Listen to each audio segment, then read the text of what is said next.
I'll probably send you both videos, but I just messed up kind of on the first one. Full interior. Let's take out the key. Full interior. There's this hole in the seat, but that's pretty common on 240s. Floor is great. Under the floor mat. Looks perfect.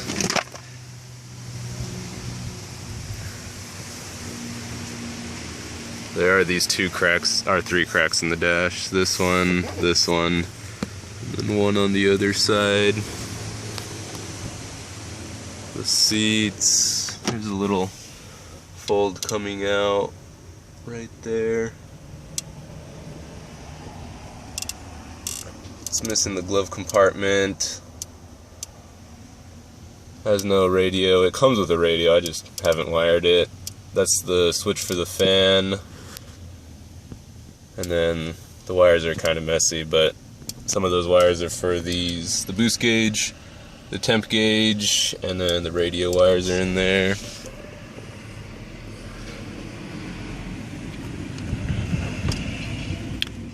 Back seat, super clean.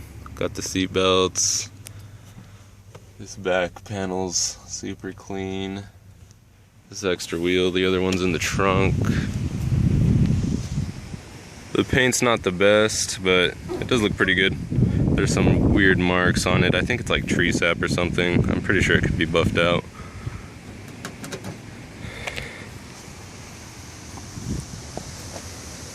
G35 wheels, they got plasti dip. I wanted to hand polish them and take off all the clear coat, but when I got them, the guy had this plasti dip and it's a bitch to take off. But Z32 brakes, been powder coated. I don't know if you can see the brake pad, but there's tons of life in it. Drilled and slotted rotors. The fenders could be rolled a little bit better. It kind of rubs on the other side. The rocker panel's super clean. This is the exhaust. No rust. I don't know if you can see. There's underneath the car some. Here's the only spot where some clear coat's coming off, but the paint's still good underneath it. Here's the trunk. I got oils in it just from working in my parking lot in my apartment. Here's the wheel. No carpet, but it's got the plastic pieces around it.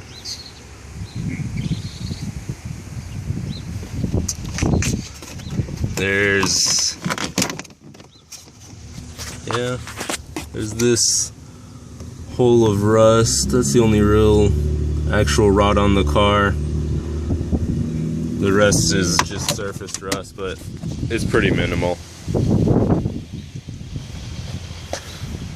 The 50/50 tail lights. I guess some of the clear coat's coming off on the trunk too, but the paint's still good. The 4.5-inch tip, but it's a full 3-inch exhaust.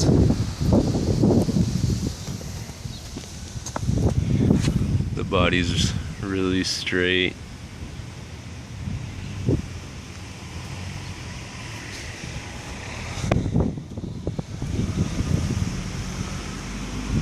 The only brake caliper that isn't powder coated is this one. I'm not sure why, but yeah. And the body panels for the kouki front don't line up perfect, but I just haven't had time to mess with them and adjust them.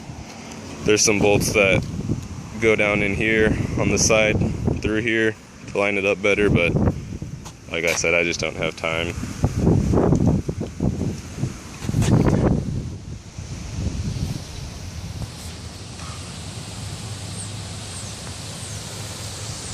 There's the dash bar.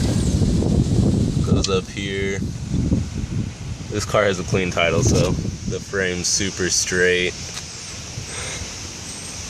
If it was in a front-end collision, you'd probably See these sides messed up, but super clean. There's obviously some wiring that don't have lights in them. These are the turn signals hooked up to the bash bar, just because there's no bumper right now.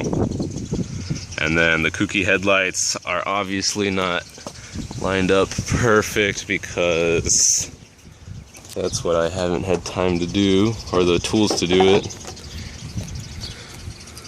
So the radiator support, whatever it's called, you have to cut this metal so the headlights will sit back more in, and you can see it's about 1.5 inches. Here's the motor. But the radiator support's super straight, clean title.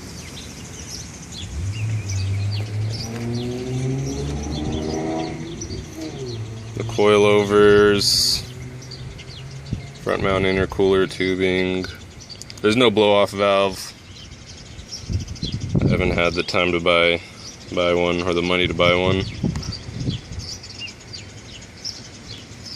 Aluminum radiator, the dual fans.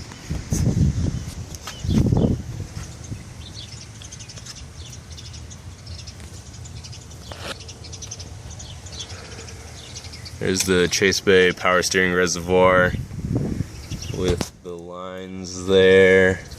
The silver one is the one with a leak. You can see the Megan downpipe. There's the turbo right there. No leaks on the motor.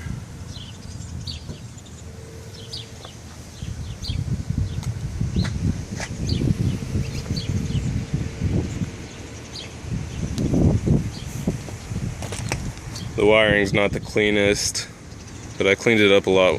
It was pretty bad when I first got it. These wires right here could be easily tucked right here in the front fender.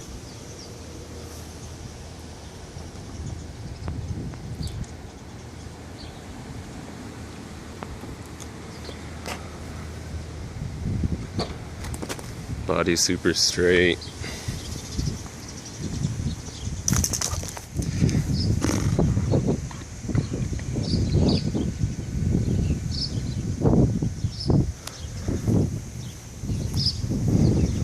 I'll start it up.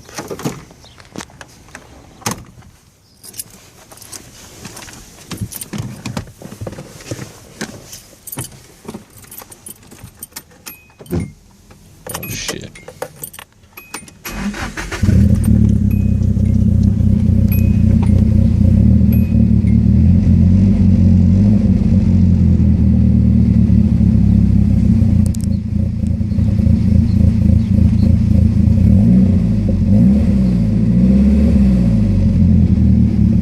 The car is warmed up right now, so yeah.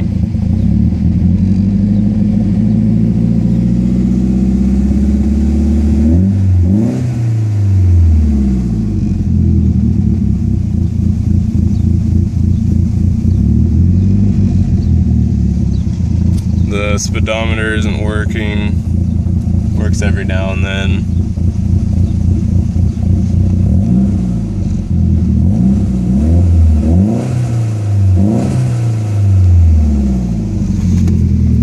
That's the switch for the fans, like I said. The energy, quick release.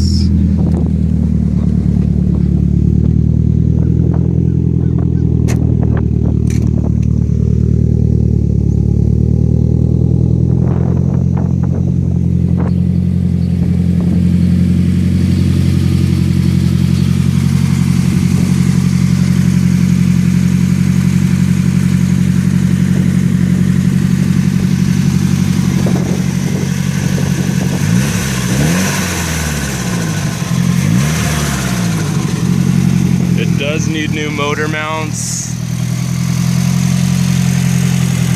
They are not in good shape.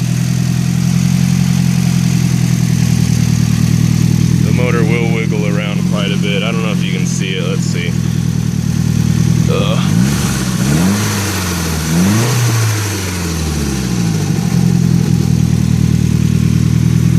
like I said, I have those ordered. They're solid motor mounts.